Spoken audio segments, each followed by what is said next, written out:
역대하 12장 1절로 8절의 말씀을 가지고 우리에게도 은혜가 필요합니다 라는 제목으로 이 시간 하나님의 은혜를 나누고자 합니다. 오늘 말씀은 솔로몬의 아들 르호보암에 관한 내용입니다. 솔로몬이 죽고 르호보암이 왕에 오르게 되자 백성들이 이제 르호보암을 찾아왔습니다. 찾아왔던 이유는 세금을 감면해주고 그리고 노역을 줄여달라고 르호보암에게 요구하기 위해서 백성들이 찾아오게 되었던 것입니다. 당시 르호보암의 아버지 솔로몬이 왕으로서 통치할 때에 이스라엘 백성들은 그 성을 짓기 위해서 강제 노역을 하고 있었습니다. 게다가 성을 짓는데 필요한 자금들이 조달하기 위해서 백성들에게 막대한 세금을 부과해서 내야만 하는 그런 상황 가운데 있었습니다. 그러다 보니 이스라엘 백성들은 심한 피로감을 느낄 뿐만 아니라 그들의 삶은 궁핍해져 갔습니다. 그래서 백성들은 참고 있다가 솔로몬이 죽고 르호보암이 왕이 되자 그에게 찾아가서 우리의 멍에를 가볍게 해달라고 요구했던 것을 우리는 성경을 통해서 보게 됩니다. 그런데 이 르호보암이 자신에게 찾아와서 백성들이 요구한 내용을 들어주느냐? 들어주지 않았습니다. 그러다 보니까 이 백성들이 실망한 거예요. 이렇게 살다가는 이 땅 가운데 희망이 없겠다라는 생각을 하고 유다와 베냐민 지파를 제외한 이스라엘은 12지파가 있지 않았습니까? 그런데 유다 지파와 베냐민 지파를 제외한 10개 지파가 당시의 북이스라엘의 왕이었던 여로보암에게로 가게 됩니다. 순식간에 나라는 둘로 갈라지게 되었고 졸지에 르호보암이 속해 있던 남유다는 그야말로 두 지파만 남게 되는 그런 아주 초라한 나라로 전락해버리고 맙니다. 이런 일을 겪으면서 아마도 르호보암은 많은 생각에 잠겼을 것입니다. 내가 선택했던 이 일이 잘한 일일까? 그리고 10개 지파를 잃어버렸던 그 순간 아마 르호보암은 두고두고 마음에 아쉬움이 있었을 것입니다. 그런데 여러분 역대하 11장에 보면 르호보암을 배신하고 여로보암을 따르겠다라고 10개의 지파가 가게 됐는데 그 10개의 지파가 이제 똘똘 뭉치게 됩니다. 그러면서 르호보암이 속해 있던 남유다를 이제 싸우기 위해서 군사들을 모집을 하게 됩니다. 르호보암 역시도 이 소식을 듣고 그동안 잃어버렸던 그 영토를 되찾아야겠다라는 마음을 가지고 르호보암도 2개의 지파 내에서 18만 명의 군사들을 모집을 하게 됩니다. 그때 하나님께서 스마야 선지자를 통해서 르호보암에게 뭐라고 말씀하시냐면 10개의 지파에 속해 있던 그 지파에 속한 사람들도 네 형제이지 않냐 라고 말씀하시면서 그들과 싸우지 말고 각기 집으로 가라고 돌려보내라고 말씀합니다.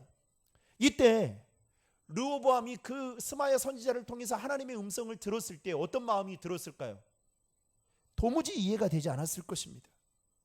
그런데 놀랍게도 르호보암은 이해가 되지 않는 그 하나님의 말씀을 순종하고 따를 만큼 하나님을 신뢰했던 자였습니다.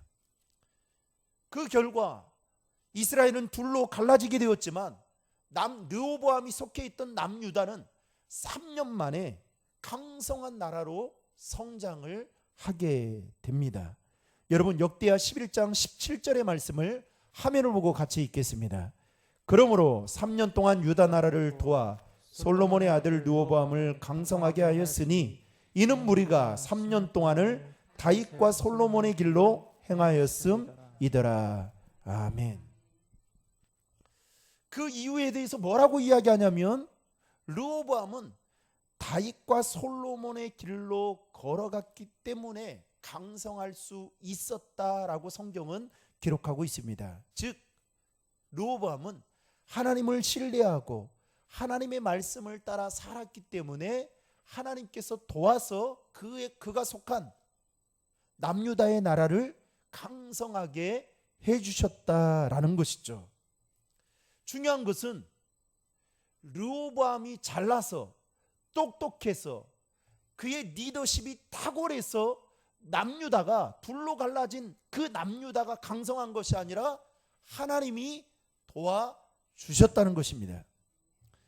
그리고 이어서 오늘 본문이 시작되어지는 1절 말씀에 보면 르호보암이 속한 남유다가 견고하고 세력이 강해졌음을 이렇게 설명을 합니다. 같이 읽겠습니다.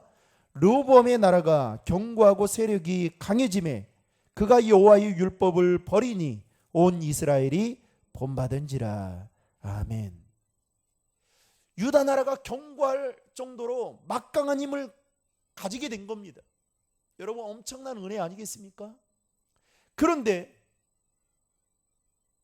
문제가 생겼습니다. 그 문제는 남유다의 지도자라고 할 수 있는 르호보암의 마음이 교만해졌다라는 겁니다. 그래서 1절 말씀에 보면 하나님의 말씀인 뭘 버렸다라고요? 율법을 버렸다라고 말하고 있습니다. 그런데 더 심각한 것은 그 르호보암의 마음도 교만한 것도 문제였지만 이스라엘 백성들, 유다에 속한 그 백성들이 르호보암의 교만한 마음을 닮아갔다라고 성경은 이야기하고 있습니다. 그래서 하나님은 그들의 죄를 징계하기 위해서 르호보암이 남유다의 왕이 된 지 5년째 되던 해에 애굽 왕 시삭을 들어서 남유다의 수도였던 예루살렘을 치도록 공격하게 합니다. 여러분 2절의 말씀 같이 읽겠습니다. 그들이 여호와께 범죄하였으므로 르호보암 왕 제5년에 애굽 왕 시삭이 예루살렘을 치러 올라오니. 르호보암이 남유다의 왕이 된 후 3년 동안은 그야말로 다윗과 솔로몬이 걸어갔던 그 믿음의 길을 걸어가며 하나님을 전적으로 신뢰했습니다. 그러니까 하나님이 그 모습을 보시고 이 르호보암이 속한 남유다에 엄청난 복을 하나님이 내려주신 거예요. 그런데 이때부터 르호보암의 마음이 교만해지기 시작했습니다. 그러니까 하나님이 이거는 아니다라고 생각을 하고 애굽 왕 시삭을 들어서 예루살렘을 공격을 하게 하는데, 여러분 오늘 말씀을 통해서 우리에게 주는 두 가지의 교훈을 살펴보고자 합니다. 첫 번째 교훈은 모든 일이 잘 되고 형통할 때 어떻게 해야 된다고요? 더 조심해야 한다라는 것을 오늘 본문을 통해서 우리에게 가르쳐주고 있습니다. 여러분 대개 사람들은 자신의 인생이 잘 나가면 어떤 생각을 하게 되냐? 자신이 잘나서 그런 줄로 알고 있습니다. 목회자들도 목회를 하다 보면 교회가 부흥되잖아요. 그러면 착각이 빠져요. 어떤 착각이 빠지냐? 자기가 능력이 뛰어나서 이런 부흥, 교회가 부흥했다라는 착각이 빠지게 됩니다. 자신이 생각하고 계획하는 일들이 막힘없이 잘 되면 그게 하나님의 은혜가 아니라 자신의 능력 때문인 줄로 대다수 사람들은 그렇게 착각하며 살아갑니다. 여러분 신앙인들조차도 그것을 하나님의 은혜로 받기보다는 자신의 능력, 자신의 노력, 자신의 수고로 이루어진 결과라고 생각하며 살아갑니다. 그러다가 뜻하지 않은 인생의 고난을 만나서 힘들고 어려워지게 되면 그때서야 비로소 자신의 연약함과 무능함을 깨닫게 됩니다. 그리고 그 이전에 누려왔던 모든 것들이 하나님의 은혜였구나라는 사실을 알게 되죠. 그러면 그때 어떻게 하는지 아십니까? 누가 가르쳐주지 않아도 그때 하나님 앞에 무릎을 꿇고 나오게 됩니다. 여러분, 우리 그리스 신앙인들에게 있어서 때로는 고난은 여러분 축복의 통로예요. 고난이 다 나쁜 게 아니에요. 여러분, 차를 여러분 운전하시는 분들은 다 아시겠지만은, 여러분 운전하는 사람들은 대부분 브레이크보다 뭘 더 중요하게 생각해요? 악셀에다. 그래서 막 독일의 아우토반과 같은 그 길을 막 쌩쌩 달리고 싶어 하잖아요. 그런데 여러분, 중요한 것은 비싼 차든 싸구려 차든 악셀에만 있는 것이 아니라 뭐도 있습니까? 브레이크도 있어요. 그것은 뭘까요? 항상 우리 인생이 잘 나가는 것만은 아니거든요. 때로는 원치 않게 브레이크를 밟아야 될 때가 있어요. 저희 큰애가 알바를 하다가 하루 이제 명절이 되어서 이제 내려가기 전에 아빠 뭐 봉투 하나를 저한테 줘요. 그래서 이거 뭐냐 그랬더니, 아빠 이거 제가 알바했는데 이거 좀 쓰세요. 그래서 이제 제가 그거 쓸 수가 있어야죠.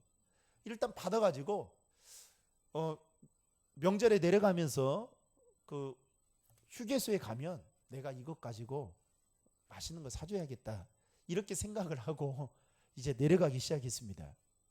그런데 한참 운전을 하고 고속도로를 내려가는데 분명히 앞에 차가 서서히 가고 천천히 가고 있었어요. 그런데 제가 그걸 제가 운전을 하다가 졸았던 것이 아니라 그게 보였습니다. 근데 그때 비가 살살 내리고 있었을 때였어요. 어찌됐든 간에 제가 앞차를 간격을 생각을 하고 브레이크를 밟았는데 차가 그냥 밀리면서 슉 밀리면서 이상하다 하면서 쾅 박았어요. 쾅. 그러면서 이게 진짜 이게 귀신에 홀린 것처럼 이게 진짜 이게 뭔가, 그래서 비상등을 켜고 내렸습니다. 그래서 그 주인에게 가가지고 죄송합니다, 제가 브레이크를 잡는다고 잡았는데도 이게 이상하게 이렇게 됐습니다. 피해를 줘서 죄송합니다. 그랬더니 그 차가 좋지 않은 차였어요. 뒤에 이렇게 좀 찌그러져 있었습니다. 그러면서 막 이런저런 이야기를 하길래 그냥 돈을 요구하더라고요. 그래서 제가 저 사실은 이거밖에 없습니다. 저 이거밖에 없는데 이거 가능하시겠습니까? 그랬더니 그것만 주래요. 그래서 우리 큰딸이 저한테 쓰라고 준 그 10만 원을 그 고스란히 바치고 온 적이 있어요. 그러면서 그러면서 진짜 이렇게 운전을 하고 거리 간격을 두고 브레이크를 밟았는데도 불구하고 이렇게 사고 나면서, 그래서 제가 이게 브레이크가 뭐 이상이 있는가 하고 그 다음부터 느리게 하면서 브레이크를 밟았는데 아무 이상이 없는 거예요. 그때 아무튼 고스란히 그 돈을 바치게 됐는데요. 여러분, 우리 인생이 잘 나가지만 때로는 브레이크를 밟을 만큼 우리 인생 가운데 어려움의 순간들이 처하게 됩니다. 그때 많은 사람들이 비로소 신앙인들 중에 하나님을 찾게 되는 경우들이 있다라는 거죠. 역대하 26장에 보면 이와 비슷한 우시아에 대한 이야기가 나오는데요. 이 우시아는 16살이라는 그 어린 나이에 남유다의 왕이 되어서 무려 52년 동안을 통치하게 됩니다. 그런데 우시아가 어린 나이에 왕이 되었지만 그는 정직한 왕으로 평가를 받고 심지어는 그 스가랴 선지자의 도움을 받아서 하나님의 뜻을 물을 만큼 아주 신실했던 왕이었습니다. 그래서 하나님이 이 우시아의 왕에게 엄청난 복을 내려주시는데 성경은 어떻게 표현하고 있냐면 솔로몬한 이후로 최고의 번영을 누릴 만큼 하나님이 우시아에게 복을 내려주십니다. 그러면서 당시 유다가 그 이스라엘의 가시거리였던 이 블레셋을 치게 돼요. 그러면서 그 영토를 다 빼앗아 옵니다. 또 게다가 암몬 나라로부터 조공을 받을 만큼 막강한 힘을 갖게 됩니다. 그러면서 나라 안팎으로 우시아의 이름이 크게 명성을 떨치게 됩니다. 역대하 26장 15절에 보면 이렇게 말해요. 우시아가 하나님의 기이한 도우심을 얻어 강성하게 되었다라고 말하고 있습니다. 그런데 이 우시아의 명성이 높아지고 나라가 부강해지자 어떻게 하느냐? 우시아의 마음이 바뀌기 시작합니다. 어떻게 바뀌느냐? 교만해지게 되는데요. 여러분, 그 교만해지는 그 단서가 역대하 26장 16절에 나와 있는데 같이 읽겠습니다. 그가 강성하여짐에 그의 마음이 교만하여 악을 행하여 그의 하나님 여호와께 범죄하되 곧 여호와의 성전에 들어가서 향단에 분향하려 한지라. 아멘. 방금 읽은 말씀에 보면 우시아의 교만의 그 극치를 적나라하게 지금 보여주고 있는데 그 교만이 뭡니까? 우시아가 왕으로서는 여러분 그 당시에는 왕이 해야 될 일이 있고 제사장이 해야 될 일이 있습니다. 마찬가지죠. 제가 담임 목사인데 여러분 담임 목사가 해야 될 일이 있고 부목사가 해야 될 일이 있지 않습니까? 다 직장도 마찬가지죠. 그 직급에 따라 자신들이 해야 될 일들이 있습니다. 그런데 이 우시아가 왕인데도 불구하고 제사장들만이 할 수 있는 그 일, 즉 성전에 가서 분향하는 일을 자신이 하려고 합니다. 그러니까 그것을 아사랴 제사장이 알게 돼요. 그래서 그 제사장 중에 힘 있는 사람, 용맹한 사람 85명을 데리고 가서 이 우시아가 성전에 가서 분향하는 그 일을 막아섭니다. 그러니까 이 우시아가 어떻게 하냐면 화를 내요. 내가 지금 1개 왕인데 지금 너희들은 뭐 하는 거냐? 그때 하나님이 우시아를 치는데 어떻게 치느냐? 나병에 걸리게 합니다. 이마에. 그리고 결국 어떻게 하느냐? 그는 죽는 날까지 나병 환자로 지내다가 세상을 떠나게 됩니다. 여러분, 교만하면 이렇게 되는 거예요. 유명한 기독교 변증가였던 C.S. 루이스가 교만에 대해서 이렇게 말했습니다. 교만은 영적인 암이다. 교만은 사랑이나 자족하는 마음, 심지어 상식까지 갉아먹어 버린다. 여러분, 성경에 보면 살인하지 말라, 간음하지 말라, 도둑질하지 말라, 이런 것은 우리가 얼마나 심각하게 받아들이고 그리고 그렇게 살지 않겠다라고 생각하며 삽니까? 왜요? 우리가 살고 있는 이 법에서도 간음하고 도둑질하고 이런 것들은 다 큰 죄로 여기기 때문이죠. 그런데 여러분, 혹시 여러분들 마음속에 교만은 그렇게 받아들이고 있습니까? 어떤 목사님은 그러더라고요. 성경이 염려하지 말라라는 말이 365번 나와 있대요. 그런데 그 10계명에 그렇게 귀한 것들은 중요하게 여기면서 염려하지 말라라는 이 말씀은 우리가 심각한 수준으로 받아들이지 않는다는 거예요. 교만도 여러분 그렇지 않습니까? 여러분, 교만이 엄청난 죄라는 걸 알지만 내 마음속에 교만이 들어올 때에 우리가 정말 하나님 앞에 무릎 꿇고 나아가는 그 마음이 있냐라는 거예요. 심각하게 생각하지 않고 살아가요. 그게 영적인 암이고 사랑하는 마음과 자족하는 마음, 심지어는 그 하나님의 은혜를 싹 다 갉아먹는 존벌레와 같은데 교만을 그렇게 생각하지 않고 살아갑니다. 여러분, 우리 인생이 잘 나갈 때 그때가 바로 겸손해져야 될 때임을 여러분 기억하시기 바랍니다. 이것은 예수 믿는 우리들의 모습에서도 동일하게 나타나는 일이기도 합니다. 그러면 여러분, 예수 믿는 우리들이 왜 교만해서는 안 되는 것일까요? 신명기 8장 14절에는 이렇게 말합니다. 두렵건대 내 마음이 교만하여 내 하나님 여호와를 잊어버릴까 하노라. 호세아서 13장 6절에는 또 이렇게 말합니다. 저희가 먹이운 대로 배부르며 배부름으로 마음이 교만하여 이로 인하여 뭘 했다고요? 나를 잊었느니라. 여러분, 이 두 말씀의 공통점이 하나 있습니다.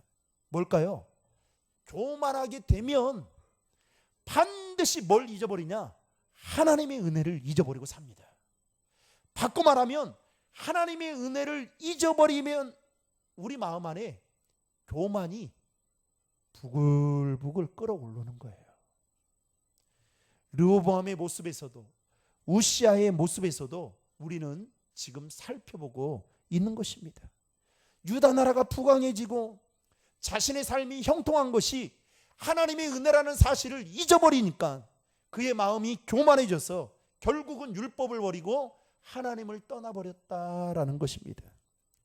사랑하는 성도 여러분, 저는 이 시간 저와 여러분 안에 하나님의 은혜를 여러분 되새길 수 있는 그 믿음이 있기를 주님의 이름으로 축복합니다. 하나님이 주신 그 은혜를 잊어버려서는 안 돼요. 잊어버리면 교만해지기 때문입니다.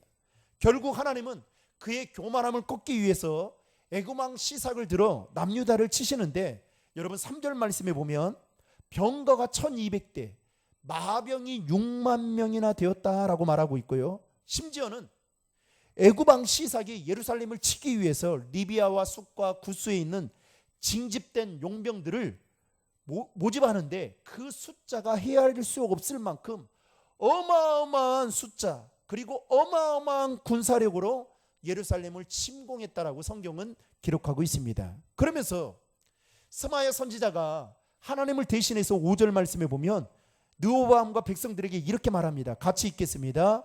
그때 유다 방백들이 시삭의 일로 예루살렘에 모였는지라 선지자 스마야가 르호보암과 방백들에게 나와 이르되 여호와께서 이같이 말씀하시기를 너희가 나를 버렸으므로 나도 너희를 버려 시삭의 손에 넘겼노라 하셨다 한지라. 아멘. 하나님이 스마야 선지자를 통해서 이스라엘 백성들에게 하시는 말씀이 뭡니까? 너희가 나를 버렸기 때문에 나도 너희를 버리겠노라. 그때서야 르호보암이 자신의 죄를 깨닫게 됩니다. 그리고 자신의 교만한 마음을 내려놓고 하나님 앞에 겸비한 모습으로 나아가게 됩니다.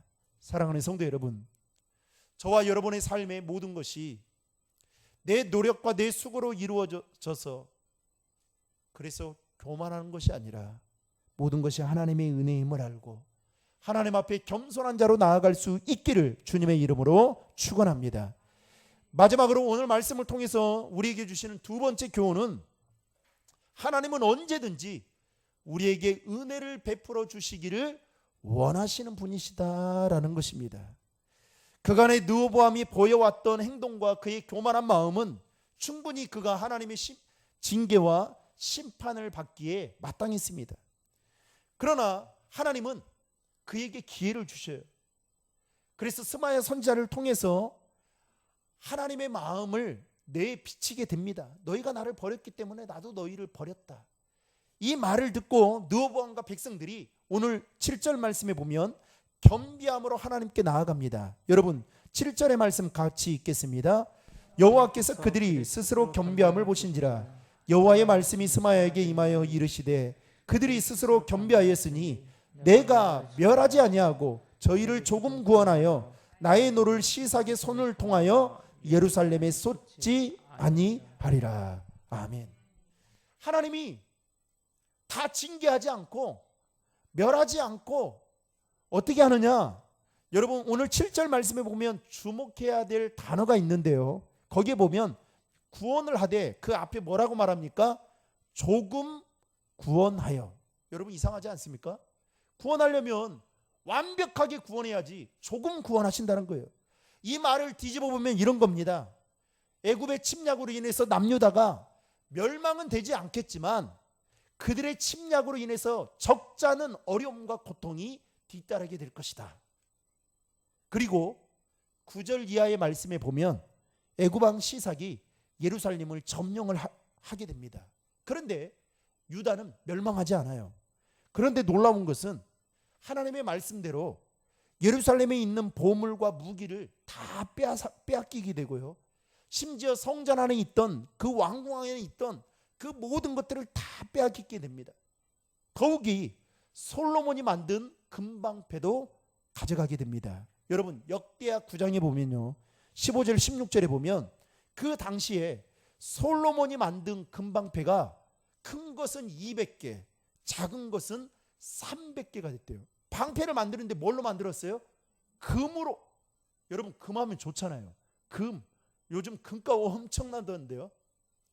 오늘날로 계산해 보면 그야말로 천문학적인 숫자입니다. 그런데 멸망은 안 했는데 그 안에 있는 모든 것들은 다 당해갔어요.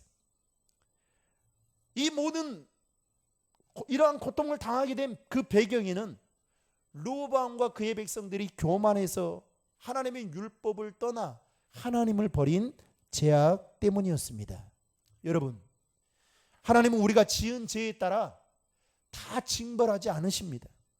만약에 우리가 지은 죄만큼 하나님께서 우리에게 벌을 내리신다면 여러분, 여기에 살만한 분 계시겠습니까?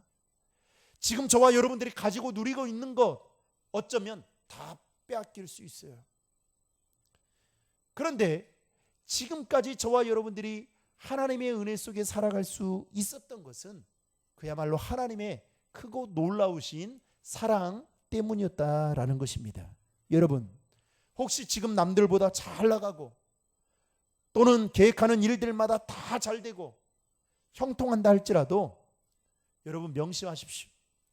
그것이 바로 하나님의 은혜인 줄 알고 겸손할 수 있기를 바랍니다. 누가 뭐라 해도 우리는 하나님의 은혜가 필요로 하는 자들입니다. 왜냐하면 언젠가 우리의 삶에 큰 위기의 순간을 만날 수 있기 때문입니다. 그때 겸손하면 더 큰 하나님의 은혜를 받게 되지만 반대로 교만하면 하나님은 교만한 자를 대적하신다라고 성경에 말씀하고 있듯이 저와 여러분들이 하나님의 은혜를 필요로 하는 자들이라면 어떻게 살아야 될까요?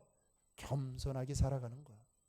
그래서 여러분, 신앙인이 말씀을 읽지 않고 기도하지 않는 것은 제가 지난번에 말씀드렸지만 그 밑바탕에는 어떤 생각이 있냐면 내 생각대로 내 경험대로 살겠다라는 아주 교만한 마음이 그 밑바탕에 깔려 있는 거예요. 그래서 하나님은 말씀을 여러분 다니엘 기도에 통해서 우리가 지금 경험하고 있잖아요. 하나님이 살아계신다는 걸 여러분 믿으면 그 살아계신 하나님이 우리에게 말씀을 통해 역사하신다는 걸 믿으셔야 돼요. 그리고 그 말씀 앞에 겸손해져야 돼요. 그런데 우리는 어떻게 해요? 사람 앞에, 나보다 힘 있는 사람 앞에 겸손해집니다. 살아계신 하나님 앞에는 겸손하지 않는 거예요. 이상한 거죠. 사랑하는 성도 여러분, 하나님이 더 큰 은혜를 필요로 하는 저와 여러분이다라는 사실을 믿는다면 하나님 앞에서 날마다 겸손한 자로 살아갈 수 있기를 주님의 이름으로 축원합니다.